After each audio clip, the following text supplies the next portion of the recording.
I get asked a lot, what can I do with my Sashiko samples? So here's a quick and simple idea I've used many times. It's perfect for beginners. I'm going to use this kuguri sashi sampler I stitched a while ago but never knew how to use. And I need a couple of throw pillows for a bed.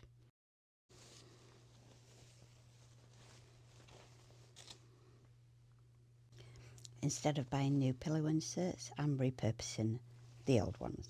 This one was easy, it just zipped off. And this one I'm just cutting. But do you see how the inside of this one is different? It would fall apart really easily. I have to treat it gently. So the method I'm going to show you today, you couldn't use for this pillow. But I'll show you what I did do with it. No waste. This is my favourite and simplest way of making a cushion cover. So first measure. Now it would be easier if I used a tape measure, but this works and it's 18.5 inches. And I need to add seam allowance, so I'm going to cut out 19.5. This is kuguri sashi, a sampler I'd never decided what to do with, and it's smaller. The actual measurement is 11.5 inches. That's from this point here where I want to sew. So I'm going to add a border to bring it up to the right size. I chose this. It's actually green raw silk and it has a lovely textured feel. And I'll cut a border like that.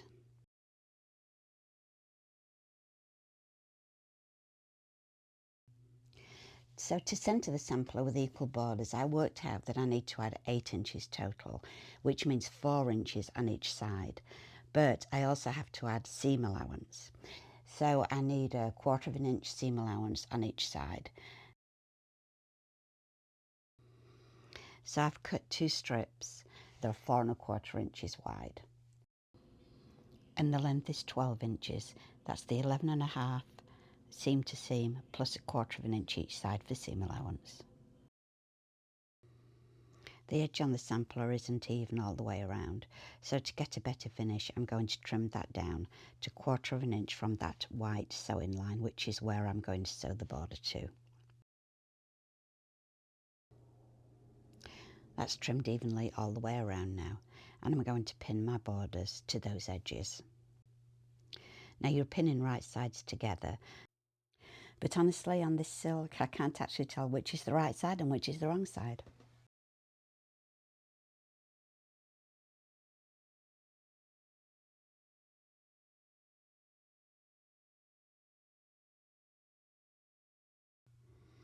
You can see here that when I did do this kuguri sampler, I didn't worry about the knots on the back.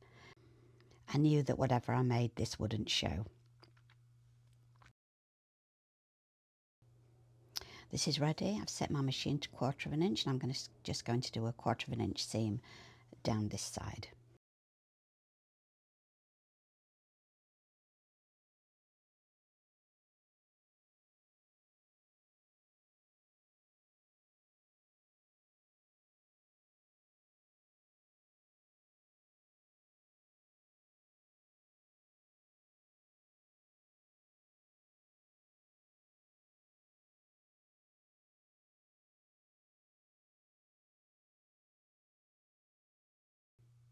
And you see that sits just on that white line where I wanted it to be.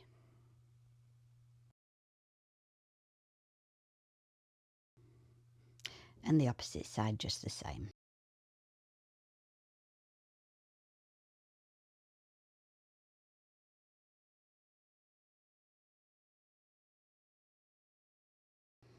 I've pressed the seams with a fairly cool iron because it's silk. And now I'm just checking that this really is 19.5 inches, which it is. So I'm going to cut 2 strips. Here they are. They're 19.5 by 4¼ and I'm just going to attach those to top and bottom. I'm going to pin them in just the same way. The seams I'll make sure lay flat, keep them in the right direction, and I usually do just put a pin in those. And then again just 1/4 inch straight seam down both of these pieces.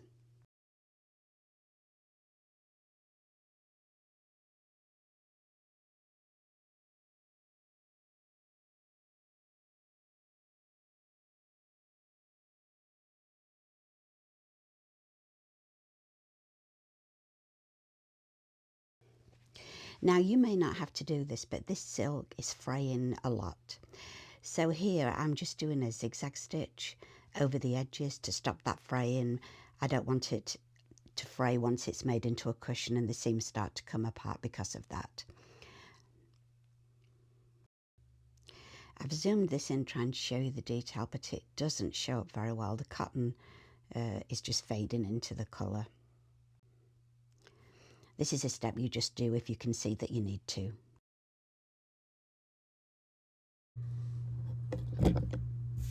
Now for the back of the pillow, I'm going to make, it's kind of an envelope closure so that this cover is removable if you want to wash it.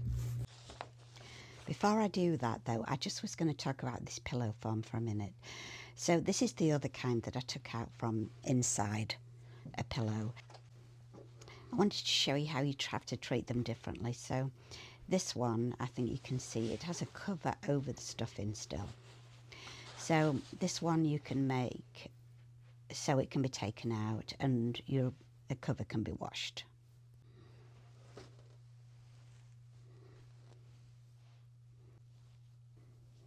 You can see here the difference between the two types that I've taken out of these old pillows. This one has the cover, this one doesn't.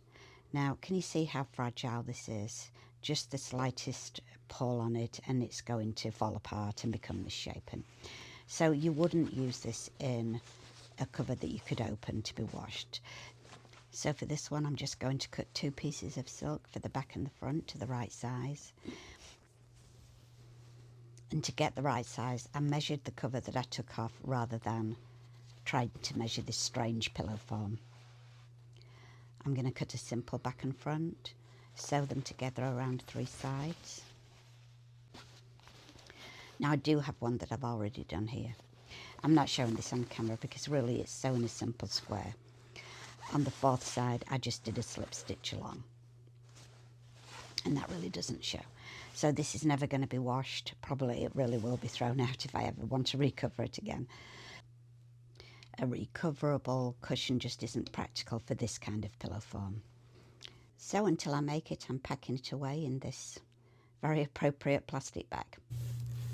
And now I'll show you how to put this back together so you can remove your pillow. So I've got 2 pieces for the back here. They're 19.5 inches wide. One's 12 inches and one's 13 inches. And what I'm going to do is fold about 1/4 inch. And I've marked that fold line with a pen. It's just the iron-off type of pen. And then I'm just going to pin that over. And once it's pinned, I'm just doing a sewing line to hold that in place. I'm doing the same in both pieces.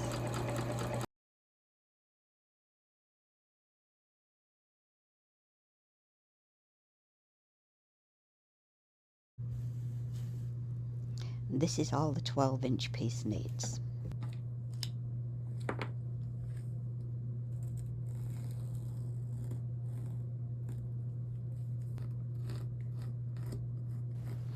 On the larger piece, mark a 2-inch line from that folded and sewn edge. And use that mark line to fold and press this in. You're folding to the wrong side to make a hem.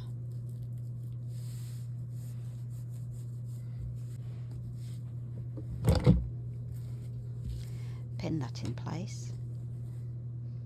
And then on your sewing machine, do another machine row.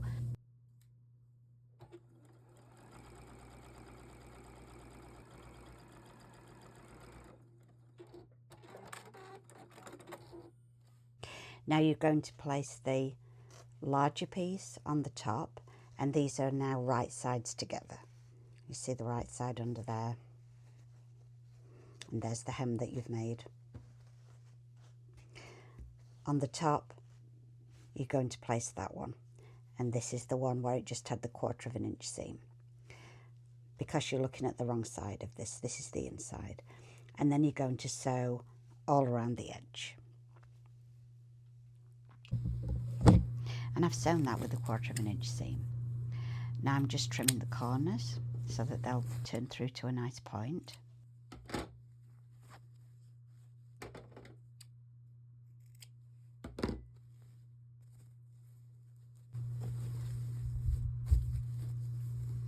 going to use the opening I've left in the back to turn this through to the right side now.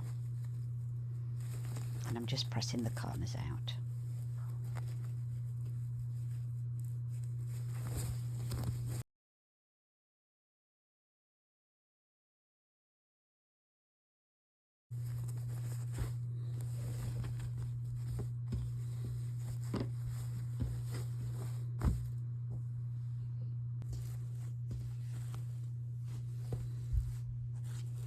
You can see the opening at the back there, and I'm just smoothing it all out neatly. I've used my little tool to make the corners square, and now I'm going to sew another top stitch 1/4 of an inch around the edge. I'm just going to press that seam first. I'm taking my time here. There's a few folds of fabric, so it's a little bit bulky here, but the machine will do it fine. And just to be clear, you are sewing on the right side, the outside of the pillowcase here.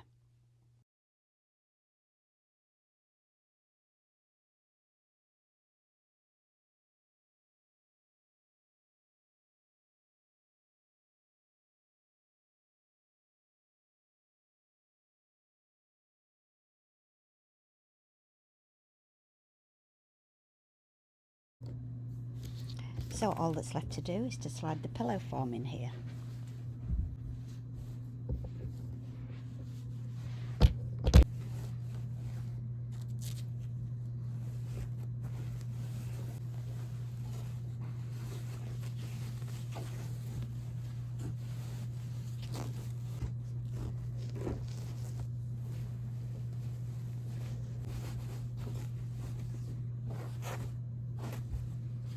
I might still add a little extra Sashiko to this green border.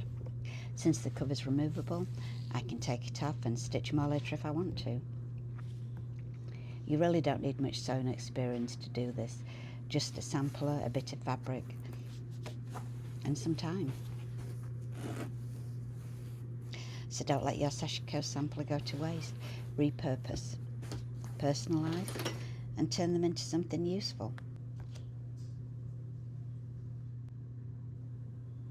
Thanks for watching. For more Sashiko, quilting and sewing ideas, please hit the notification bell. That way you won't miss the next video.